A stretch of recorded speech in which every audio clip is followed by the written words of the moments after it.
E aí, pessoal, tudo beleza? Tudo na paz? Eu voltei e hoje estou com um convidado especial, que é o Pastor Elias. Ele fez um trabalho lá na África e a gente vai fazer uma entrevista aqui com ele para saber algumas coisas. E é isso. A primeira pergunta é: o que mudou na sua vida depois que o Senhor recebeu o chamado para fazer missões? Mudou tudo, né?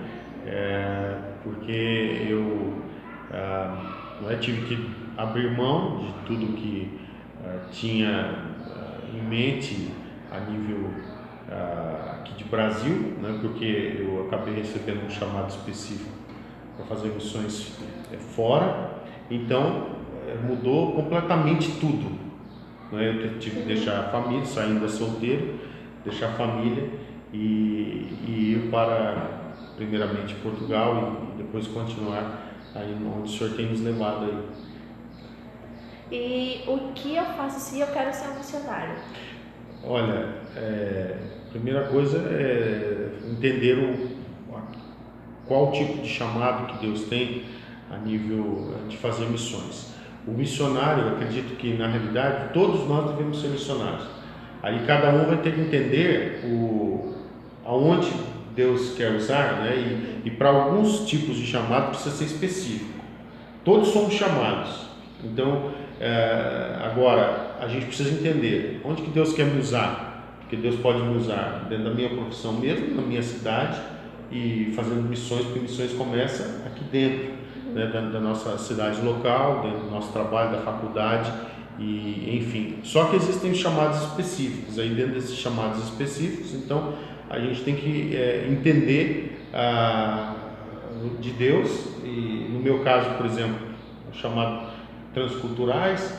Então é importante que a pessoa então ela se prepare, ela possa procurar um curso missiológico, um curso, por exemplo, se tem um chamado para missões transculturais, se preparar para missões transculturais. Isso é muito importante. E manter o foco, né? Esse foco realmente de entender que Deus tem um chamado e a gente tem que então obedecer. Então tem que ter o foco. Eu costumo dizer que tudo que eu preciso é ter uma palavra de Deus. Então se eu tenho a palavra, é isso que eu tenho que fazer, é avançar. Qual foi o seu melhor momento e o pior? Olha, é difícil falar do melhor momento, porque são vários. Claro, tem aqueles que marcam mais, mas eu dentro do meu chamado, né, eu tenho um chamado principalmente trabalhar com portugueses na Europa e com alguns países de África. Então eu já estou envolvido já há 18 anos e meio, 17 anos e meio estou envolvido nesses processos. Então, assim, a gente já viveu muitos momentos, né? Mas teve assim alguns milagres realmente específicos que Deus fez. Por exemplo, em Jersey mesmo, a gente foi para lá morar, obedecendo um chamado do Senhor para trabalhar com os portugueses de Jersey na Grã-Bretanha. E a gente foi num lugar muito caro para se viver. A gente foi para lá sem ter nem casa para morar.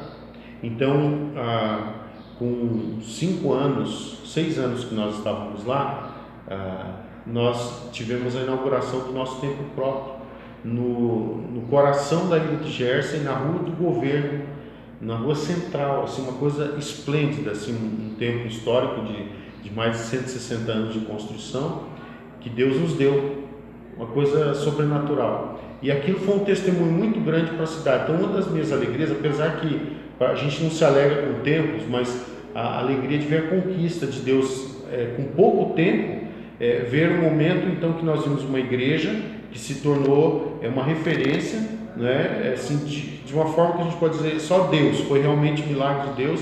Então é um dos melhores momentos que a gente tem vivenciado, realmente o tempo de conquista, a gente vendo milagres. Nesse tempo, o primeiro culto que nós fizemos no templo, o que é gostoso, foi um batismo, porque temos um batistério lá, fizemos um batismo.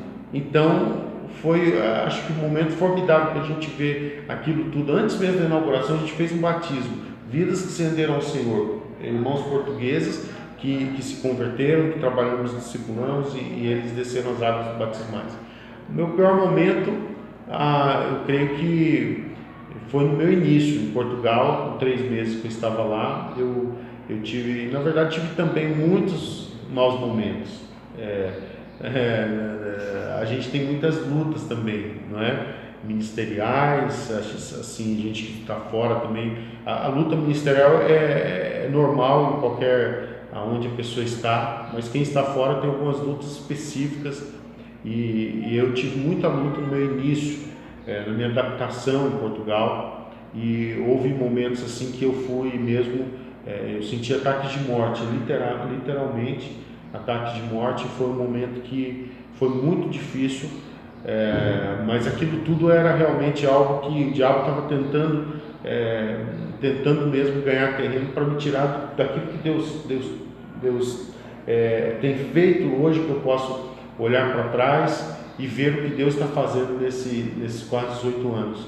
Então foi o meu pior momento, foram ataques de morte assim, que aconteceram, ataques horríveis, enfim, com mais ou menos 3 meses que eu estava em Portugal. Eu era muito novo ainda, nessa época eu tinha 21 anos, então foi um tempo difícil, mas Deus deu graça, a gente manteve o foco, a confiança no Senhor, Deus deu graça. E como o senhor teve certeza do seu chamado para fazer missões? Essa certeza ela vem de um relacionamento, né, com Deus, onde a gente tem que aprender a ouvir Deus. Então não tem como a gente ter certezas assim se a gente não tem uma comunhão. Então uma das coisas, a gente tem que aprender a ter um relacionamento, a ter uma vida de oração. E isso aí eu procurei nutrir na época do seminário, procurei nutrir essa experiência com Deus. Então eu particularmente acredito que a certeza ela está dentro, não de nós, mas ela é nutrida através da oração. Então através da oração eu descobri realmente que Deus estava me chamando para fazer missões. Então a certeza surgiu do relacionamento, o próprio relacionamento com Deus.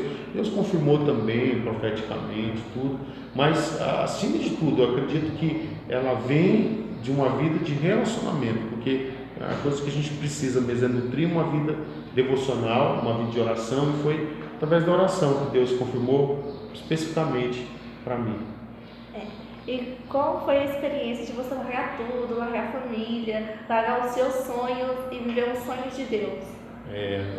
No início custou muito e eu lembro-me que essa pergunta me faz lembrar do dia que eu deixei minha família. Eu estava, meus pais são pastores, eles moravam em Florianópolis, Santa Catarina, e então eu saí de avião de Florianópolis para São Paulo, para depois de São Paulo pegar voo para a Europa. E eu lembro-me que eu vi, meus pais estavam no saguão, na parte de cima do aeroporto, era aberto na época, e da janela do avião eu avistei eles. Eu despedi deles como se nunca mais fosse vê-los. Deus me deu a graça de a gente continuar se vendo, mas foi muito duro, né? Muito difícil ter que abandonar tudo. Mas eu olho para trás e eu vejo que tem valido a pena cada dia, né? Realmente o custo é alto, mas o sonho de Deus está acima de qualquer coisa, né? Os sonhos de Deus, eles têm que realmente serem vivenciados, que é a melhor coisa, né? Olho para trás, Deus tem feito coisas incríveis. Então estimulo você a sonhar os sonhos de Deus e a fazer o que foi necessário para cumprir os sonhos dele. E o que foi que mais te chamou a atenção assim que o senhor chegou na África em aspecto cultural? Uma das realidades lá que a gente vê, uma das coisas assim, tem muitos aspectos, né, que chamam a atenção, mas uma das coisas lá, por exemplo, as mulheres que trabalham no pesado. Então é um choque, né, cultural muito grande. Então se alguém tem que levar peso, é a mulher que leva, não é o homem. A mulher leva. Então uma das questões realmente culturais que é um choque, né, para nós é ver, e é evidente que a gente aí nesse aspecto a gente está ensinando a nós vermos, não é, a palavra de Deus, e aí levar as pessoas a entenderem as mudanças, né? Outra coisa, por exemplo, a gente estava assim, eu ia fazer uma refeição na casa de alguém e a gente era servido, as mulheres vinham de joelhos servir a comida para nós.